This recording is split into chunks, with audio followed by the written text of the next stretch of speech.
Hi hello എല്ലാവർക്കും big boss റിവ്യൂയിലേക്ക് സ്വാഗതം. ഇന്നലെ സാന്ദ്ര കനി ചീ എന്ന് പറഞ്ഞപ്പം കരയുന്നുണ്ടായിരുന്നു. ഇത് ഗാനാ വിനോദ് പോയി കനിയോട് പറയുന്നുണ്ട് സാന്ദ്ര കരഞ്ഞുകൊണ്ടിരിക്കുകയാണ് എന്ന്. അപ്പം കനിക്ക് മനസ്സിലായി കാണും ഇത് ജനങ്ങളുടെ ഇടയിലേക്ക് പോയിട്ടുണ്ടെങ്കിൽ പുള്ളിക്കാരീൻ്റെ ഇമേജിന് കോട്ടം തട്ടുമെന്ന്. സോ കനിയും കുറച്ച് നേരം ഇരുന്ന് കരയുന്നുണ്ട് ഈ കാര്യത്തിൻ്റെ പേരിൽ. കനി പറയുന്നത് എന്താണെന്ന് വെച്ചിട്ടുണ്ടെങ്കിൽ മുഖത്ത് നോക്കി സംസാരിച്ചുകൂടെ, എന്തുകൊണ്ടാണ് മുഖത്ത് നോക്കി സംസാരിക്കാത്തത് എന്നും പറഞ്ഞുകൊണ്ടാണ് കനി കരയുന്നത്. എന്നിരുന്നാലും സാന്ദ്രയും കനിയും ഇനിയൊരു പ്രശ്നത്തിൽ നേർക്കുനേർ വരുമ്പോൾ കാണാൻ നല്ല രസം ഉണ്ടാകുമെന്നാണ് ഞാൻ വിചാരിക്കുന്നത്. കൂടാതെ പാർവതിയും കമറുദ്ദീനും തമ്മിലുള്ള ഒരസൽ ഒരു പടിയും കൂടെ കൂടിയതായിട്ടാണ് ഇന്നും കാണാനിടയായത്. അതെങ്ങനെയാവുമെന്നും നമുക്ക് കണ്ടറിയാം. ഈ ആഴ്ചത്തെ വീക്ക്ലി ടാസ്ക് എന്ന് പറയുന്നത് ഡാൻസ് മാരത്തോൺ 2.0 ആണ്. ഓരോ ദിവസവും ഓരോ ചാലഞ്ചും ഉണ്ടാവും, ഡാൻസും ഉണ്ടാവുമെന്നാണ് എനിക്ക് തോന്നുന്നത്. ഇന്നത്തെ ചാലഞ്ച് എന്ന് പറയുന്നത് ക്ലോക്ക് ടാസ്ക് ആയിരുന്നു. അത് അടിപൊളിയായിരുന്നു. 3 റൗണ്ടായിരുന്നു ഉണ്ടായിരുന്നത്. ആദ്യത്തെ റൗണ്ട് വിൻ ചെയ്തത് അമിത്തിൻ്റെ ടീമാണ്. അതിൻ്റെ അകത്ത് അമിത്തിൻ്റെ എഫേർട്ട് പറയാതിരിക്കാൻ വയ്യ. രണ്ടാമത്തെ ടാസ്ക് വിൻ ചെയ്തത് കനീൻ്റെ ടീമാണ്. കനീൻ്റെയും പാർവതീൻ്റെയും പെർഫോമൻസ് പറയാതിരിക്കാൻ വയ്യ. മൂന്നാമത്തെ ടാസ്ക് വിൻ ചെയ്തത് സുഭിക്ഷേൻ്റെ ടീമാണ്. സുഭിക്ഷയുടെയും ശബരീൻ്റെയും പെർഫോമൻസ് പറയാതിരിക്കാനും വയ്യ.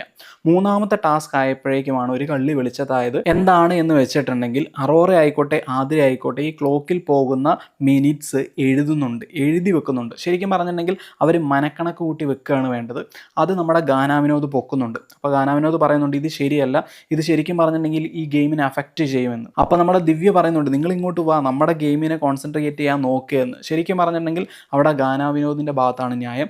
അത് ചെയ്തിട്ടുണ്ടെങ്കിൽ അവർക്കൊരു ആഡഡ് അഡ്വാൻറ്റേജ് ആണ്. ഇവരിപ്പം മനക്കണക്ക് കൂട്ടുമ്പോൾ മറ്റ് 2 ടീമും കൂടെയും ഇവർ എഴുതി കൂട്ടുന്നത് ശരിക്കും പറഞ്ഞാൽ അത് അവർക്കൊരു അഡ്വാൻറ്റേജ് ആണ്. അവിടെ ഗാനാ വിനോദ് പോയി സംസാരിക്കുന്നത് കൊണ്ട് അതങ്ങനെ കയ്യോടെ ബിഗ് ബോസ് പൊക്കുന്നതുമുണ്ട്. പക്ഷേ പറയാതിരിക്കാൻ വയ്യ, ലാസ്റ്റ് മാച്ച് ഇഞ്ചോടിഞ്ച് പോരാട്ടമായിരുന്നു 3 ടീമും. അങ്ങനെ 3 ടീമിനും ഇന്ന് 2 പോയിന്റുകൾ വെച്ച് കിട്ടിയിരിക്കുകയാണ്. നാളെ വേറെ ഗെയിമാണ് എന്നാണ് പറഞ്ഞത്. അതെന്താവുമെന്നും കണ്ടറിയാം. ഈ ആഴ്ച ഏത് ടീമാണോ വിജയിക്കുന്നത് ആ ടീമിന് ക്യാപ്റ്റൻസി ടാസ്കിലേക്ക് പങ്കെടുക്കാൻ പറ്റും. കൂടാതെ അടുത്ത ആഴ്ച ഫാമിലി വീക്കാണ്. ആ വിജയിയാവുന്ന ടീമിലെ ഒരാൾക്ക് അടുത്ത ആഴ്ചത്തെ ഫാമിലി വീക്കിൽ അവരുടെ ഫാമിലിയെ 24 മണിക്കൂറും ബിഗ് ബോസ് ഹൗസിൽ താമസിപ്പിക്കാൻ കഴിയുന്നതുമാണ്. സോ ഇതാണ് ഇവർക്ക് കിട്ടുന്ന അഡ്വാൻറ്റേജ് എന്ന് പറയുന്നത്. ആഡഡ് അഡ്വാൻറ്റേജ് ആണുള്ളത്. അപ്പോൾ ഈ ആഴ്ചത്തെ ഗെയിം നന്നായി കളിച്ചാലേ ഇവർക്ക് കിട്ടത്തുള്ളൂ.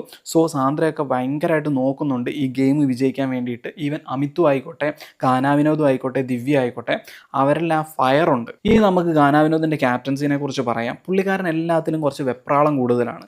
കുറച്ച് കാര്യങ്ങളിൽ അത് നല്ലതാണ്, കൂടുതൽ കാര്യങ്ങളിൽ അത് നല്ലതല്ലതാനും. ഉദാഹരണം എന്ന് പറയുന്നത് വിക്രം ബാത്റൂമിൽ പോയി വരാൻ ലേറ്റായി. ശരിക്കും പറഞ്ഞിട്ടുണ്ടെങ്കിൽ പുള്ളി ബാത്റൂമിലാണ് പോയത്, ഒരാവശ്യത്തിന് പോയതാണ്, അല്ലാതെ ചുമ്മാ അവിടെ വർത്താനം പറഞ്ഞുകൊണ്ടിരിക്കുകയല്ല.